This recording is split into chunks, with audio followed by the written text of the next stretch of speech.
Can I fail Commissioner Goals for 50 weeks straight and still beat mygm on hard mode?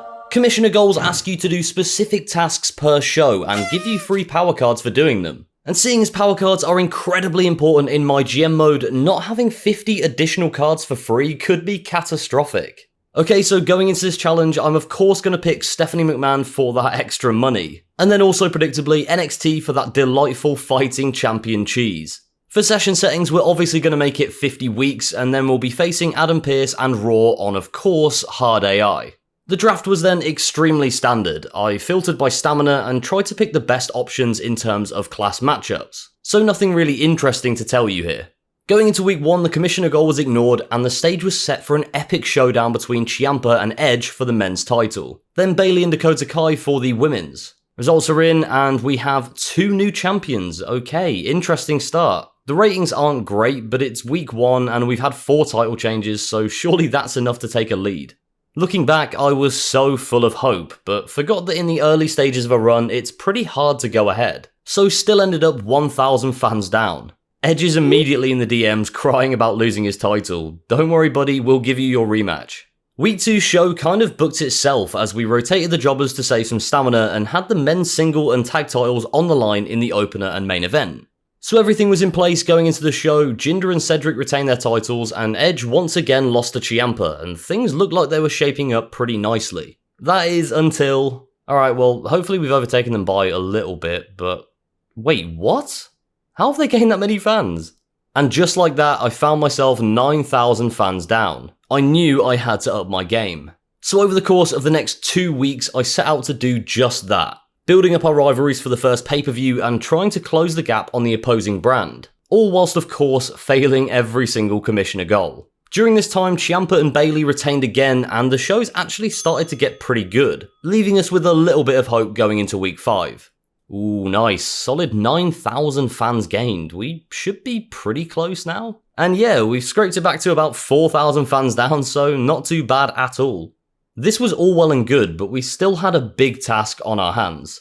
WrestleMania Backlash was upon us, and this show had to take us above Raw. Thankfully, the Commissioner goal was extremely easy to fail and wasn't offering anything exciting anyway. Also, Keith Lee asked for a main event match, so I thought I might as well keep him happy and run the male tag team titles as the main event. So with the men's title as the opener and the women's title as the third midcard, I braced myself for a fairly bad drama curve. But as you can see, it never ended up being an issue and the show went pretty well. It went so well in fact that we actually ended up being ahead in the rankings. Now all we need to do is hold on to the lead for 45 more weeks.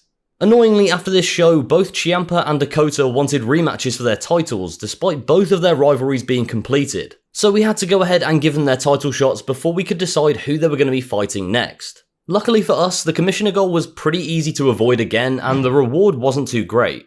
The show also went pretty well, with Bayley and Edge retaining, so those 2 rivalries are well and truly buried now. And we also found ourselves another 27,000 fans ahead. With the Commissioner goal forcing me to give Edge a match in week 7, we needed to sign someone who could get under his skin right away. And I had just the plan. Ah yeah, it's gotta be Gargano, avenging his ex-tag team partner. That is a story for the ages. So after signing him, I put them straight into a match and advanced. The show itself went pretty well, with Gargano falling at the first hurdle but setting up a nice little underdog story for week 10's pay-per-view. Liv and Dana also retained their titles again, and overall, we were still a fair amount of fans up. This was definitely going better than expected early doors. Up to this point, the Commissioner goals had been both easy to avoid and pretty worthless, so I was hoping that it would just continue like that. As for the show, week 8 wasn't too shabby, with Toni Storm getting a huge push from basically being a jobber to now challenging for Bayley's title. And Gargano got a chance to speak his mind on Edge as well. The ratings turned out okay, and we managed to go even further ahead of Raw as we close in on week 10. In week 9, Ciampa decided to ask us if he could tag team with Gargano, but as nice as this would have been to do, the Commissioner goal made it impossible. Annoyingly, it was also for a To The Moon power card, which would have been very handy. Anyway, the show ended up being pretty awful as Pete Dunne demanded to be in the main event, but somehow we got through it and managed to go into week 10's payback with a pretty healthy lead. And to make things even sweeter, the Commissioner goal was to make sure that Dakota Kai fought in week 10, which coincidentally was the only superstar we had at this point that didn't have an opponent. The pay-per-view lined up exactly how you'd expect it to, with all 4 titles on the line, so it looked like a guaranteed banger. And by all accounts, it actually was, as it matched the drama curve and put on a really good opener and main event. Time for the results. Okay, only 10,000 more fans on Raw, so not too great, but still an extremely good first 10 weeks. Little did I know at this point that I'd just jinxed myself. Immediately after advancing, I was robbed at gunpoint by Tamina, who was one of my current women's tag team champions, and regrettably, I had to let her go. So that really messed things up in the booking going forwards, but if that wasn't bad enough, what was the commissioner award for this week? No, it's a special promotion card. Well, I guess my luck's run out then. Yep, of course, you guessed it, I missed out on a special promotion power card. Anyway, we picked ourselves up and ended up putting on a pretty decent show, only losing about 1,000 fans on Raw. We weren't able to use the male tag team match in week 12, so we went ahead and ran the female tag match as our main event, with the rest of the show looking pretty bland. Yeah, that's not great. Let's just hope it doesn't lose us too many fans. Sadly, our wish wasn't granted, as we lost about 6,000 fans. Thankfully though, we were able to have the female title on the line again in week 13, and this card looked a lot better. At this point though, we can't use Edge or Gargano, as they're currently in a level 4 rivalry heading into Summerslam. Seeing as this run is so much longer than what I'm used to, I'm happy to just gain a few fans here and there along the way, as long as we sustain a decent lead going into the last 10 or so weeks. Heading into week 14, things were pretty much the exact same. Due to rivalries, we could only have the women's tag titles on the line, but the show actually didn't suffer too much because of it, and ended up getting some pretty good ratings. So week 15 and the SummerSlam pay-per-view had arrived. I just want to say that at this point I realised that money wasn't going to be an issue for us, as we already had over $1 million in the bank. I definitely made a mistake choosing Stephanie for this one, but I guess it doesn't affect us too badly. The SummerSlam card looked great, and I was pretty hopeful that this pay-per-view could put some distance between us and Raw. And judging by the results we got in the matches, I was onto a winner. Wait, not even 20,000 fans more than theirs? Are you kidding me? My show was so much better. Well, that was disappointing, but I made sure not to dwell on it and turn my focus to the next 5 weeks. As after all, I guess we still did put some distance between the brands, but it just wasn't as much as I thought it was going to be. Anyway, week 16 saw us have a few stamina issues, which will prove to be a recurring theme throughout, but we sorted it out, managed to continue our male tag team feud, and gave Bayley the rematch that she requested. We ended up gaining about 4,000 fans on Raw, so this was a pretty standard week. However, after everything seemed to be going smoothly, we hit our first bump in the road. As week 17 show ended up losing around 12,000 fans on Raw, so I naturally started to worry a little bit. But all we could do here was carry on and most importantly, never listen to Triple H. Okay then, we had a shocker last week, and I'd be lying to you all if I said I wasn't scared that this run was about to turn on its head, as it's all been going a bit too well so far, so I'm certainly expecting something bad to happen eventually. But despite my desire to turn things around immediately, I was helpless. All I could do was put on basically the same shows every week, as I had major stamina issues at this point. So I carried on with the booking and threw myself into the show. Come on, please, I know it wasn't the best show, but yes, we've managed to regain the fans from last week and maybe even go a few more ahead.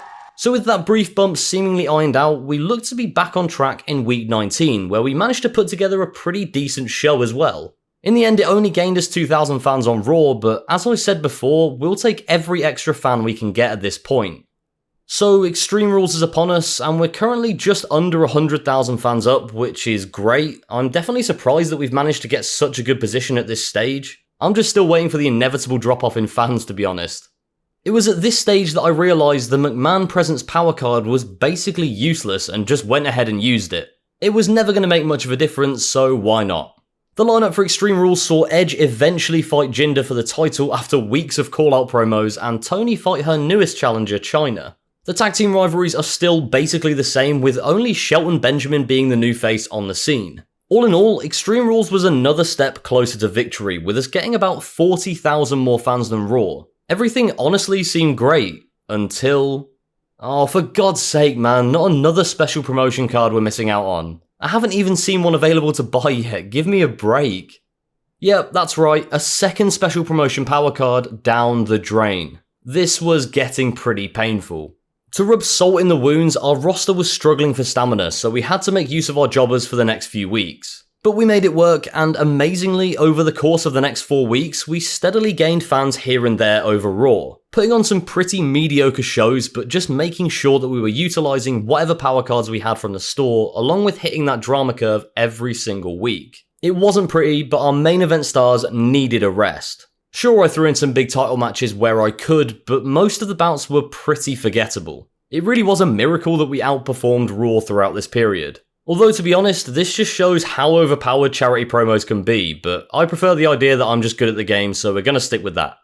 Thank God we've made it to week 25. I'm in serious need of a pay-per-view, and just to put on some good matches and gain a load of... Oh, you have to be kidding me. As if they vetoed Ciampa, that's legitimately one of my only good matches, no way.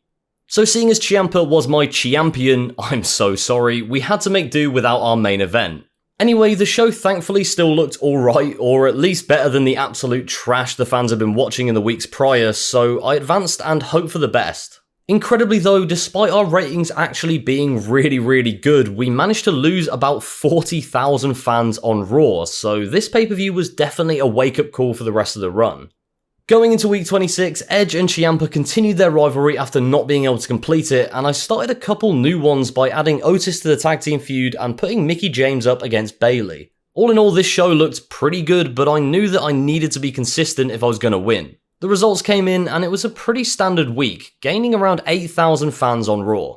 What ended up not being a standard week though was the next one, as we put on an alright show, continuing the feud between Bayley and Tony whilst having the male tag team belt on the line in the main event, but unfortunately... Okay, 4,000 and 17,000? Jesus.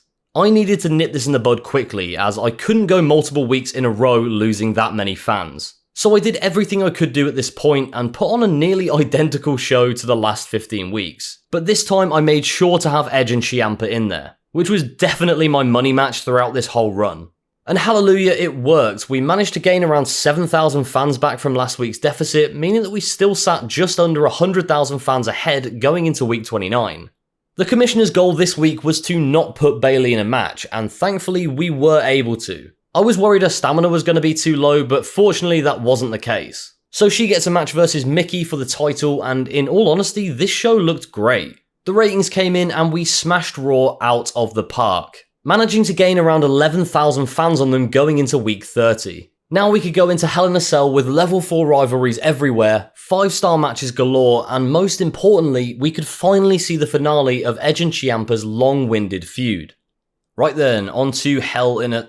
Oh, no way. There's absolutely no way you vetoed him again. Are you having a laugh? When will this rivalry end? Well, that's great. There goes another 4 weeks of using my 2 most popular stars. I couldn't believe that it had happened again. I thought I was finally going to be able to start a new rivalry for the male title, but it just wasn't meant to be. Anyway, off I went again to meticulously plan this huge pay-per-view without my main event stars, and I've got to say, the show was pretty bad without them, but far from catastrophic. We even managed to gain about 20,000 fans on Raw, so all in all, it wasn't too bad. After the heartbreak of having the dream match taken away from me at the pay-per-view twice in a row now, I set my sights on a new rivalry. By far my 2 highest popularity superstars were Gargano and Ciampa, so why not turn them against each other like in real life? Over the next few weeks, I booked them in matches to try and start a rivalry, but sadly, Ciampa was still too fixated on Edge. So fixated, in fact, he even managed to lose his title somewhere down the line. So now we had a predicament. Do we continue to try and force the rivalry between these two, or do we let Edge and Ciampa slug it out whilst Gargano seeks a new challenge? Well, I went for the latter, and I tried to start a feud between him and Keith Lee just before Survivor Series. I thought if I could make this work, they'll pull off a great match regardless, as they're both insanely over and have 5-star power each. Nah, this has to be a joke. How have they done it again? How many of these power cards do they... Yep, we'd hit a low point. But thankfully we were still around 100,000 fans up, but this was getting increasingly frustrating. I knew that eventually the opposing brand would take advantage at one of these shows, and I felt completely helpless. But then I remembered that we're DiamondLobby. We're the mygm GOATs. We've taken on challenges way harder than this before and come out of them laughing. It was at this moment I knew that despite the setback, I was gaining fans on Raw this week and there was nothing that they could do about it. Oh, well, that wasn't great. So going into week 36 with a shattered ego, I had to find some way of turning this around to make sure that I didn't start to allow Raw to slowly get closer and closer to me. I put on what I would consider to be a great show with 3 of the titles on the line and some big names on the card. It went okay with nearly every match getting a 3.5 star rating, but I still lost fans. I knew this stretch was going to test me, but I also knew that Raw was losing fans as well, so now it really was a battle of who could suck less. What ensued after this were 3 weeks of survival mode, putting on the best shows possible to keep as many fans watching as we could. But as you can see by week 37's results, it wasn't looking good. Oh god, minus 27,000 fans, what is this, Victory Road 2011? Week 40's pay-per-view grew more and more in importance as the terrible shows went by, and I couldn't help but think that this was the deciding show. So I did what any other person would have done in this scenario, and I locked in my Fighting Champion power card. The show itself looked amazing, every title was on the line, including the male single title, which seemed to be a myth at this point to the fans, and we were raring to go. As each match rolled in, I got a little more excited that this was going to be the show to finish off Raw and give us an easy last 10 weeks. It ended off with a 5 star, and come on, that show is an absolute banger. We've got to gain at least 100,000 fans. 243 and 131, let's go. That's huge. You see, as soon as we can actually have the male title on the line at the pay-per-view, the ratings go off the charts. Throughout the whole run this far, we'd only had a couple of commissioner goals that had offered us decent rewards, and usually the challenges are fairly easy to avoid. But seeing as our stamina is a little shaky 40 weeks into this run, it wasn't ideal that I couldn't put on a single regular match. They all had to have a stipulation. Either way, we managed to scrape together a respectable show and lost about 30,000 fans. Yikes. Fortunately for us though, the opposing brand was also struggling, so we just had to slug it out. Also, Keith Lee and Johnny Gargano managed to keep their rivalry alive after the last show, so we at least knew that the next pay-per-view would have a great match lined up. Week 42 saw the return of the men's tag team feud as the main event, and by all means it wasn't a terrible show as we lost 8,000 less fans than Raw. Week 43 managed to get 2 titles on the line whilst we desperately tried to increase Gargano and Lee's rivalry through call-out promos alone. There wasn't too much to report here as we lost around the same amount of fans, so it was a bit of a null week. But seeing as it somewhat worked and we literally had no other options stamina-wise, I decided to put on the exact same show the week after. Which seems like a bit of an insult to the fans if I'm honest. But for whatever reason, even though we did lose a fair amount of them, we still didn't lose that many more than Raw. Things were certainly looking pretty damn good going into Fastlane. I swear to God, if that Triple H message is to veto my champion, I'm going to lose my mind. Oh yeah, nah, I'm done. How is that possible, man? 4 times in 5 pay-per-views. They're literally hacking. Raw are literally hacking. To say I was angry going into the show is an understatement. I didn't know how much damage this one show could even do though, as I had a near 200,000 fan lead, but I didn't want to find out. I booked around it anyway and made sure to put some big stipulations in, hoping to retain as many fans as I possibly could, but I was still silently nervous. Even with the huge lead going into Fastlane, I thought that this could be it. The run could be turned on its head just like that. And seemingly, I was right. As I watched these ratings come in, I could only think to myself that even in week 2, I'd be disgraced at a show of this quality. I started to lose all hope and dread the results. Wait, what? How did that show gain us more fans than Raw? Surely we're in the clear then. That has to be the run over. There's no way that these guys can come back. I will not have it.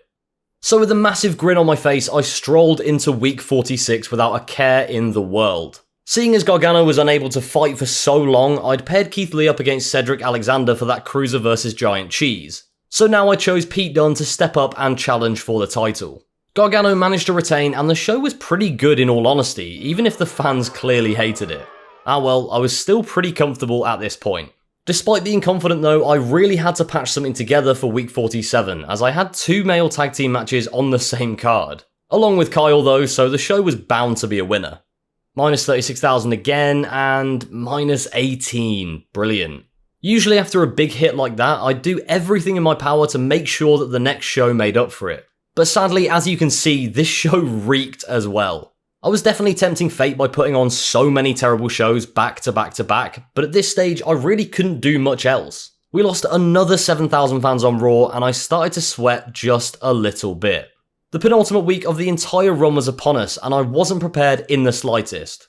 I managed to schedule a match between Dunn and Gargano in the main event, which was nice, but the rest of the show was just not looking great. Thankfully though, I had a few rivalries up my sleeve for WrestleMania, so I knew that if I could get through this show without losing too many fans, I should be absolutely fine. The results came in and we only lost 3,000 more than our opponents, leaving us with a 160,000 fan lead heading into the showcase of the Immortals. Surely I couldn't fail from here. If I click through now and Triple H vetoes my champion, I'm turning off my console. Oh god, it's even worse. What have I done? So despite having the freedom to do whatever I want at WrestleMania without having to worry about commissioner goal restrictions or vetoed superstars, I still couldn't help but feel down. Throughout all the hardship I'd faced up to this point, I'd been so fixated on winning that I'd lost sight of what truly mattered. Kyle Slickman's happiness. With a heavy heart, I booked what would be considered as the greatest show of all time if it were real, and just sat there, head in hands as 5-star after 5-star match rolled in. The show was perfect, and I ended up beating Raw comfortably, but at what cost? Hopefully you all take this as a lesson to never lose sight of what truly matters to you in life. And also, if you enjoyed this run, then why not watch another? It's completely free of charge.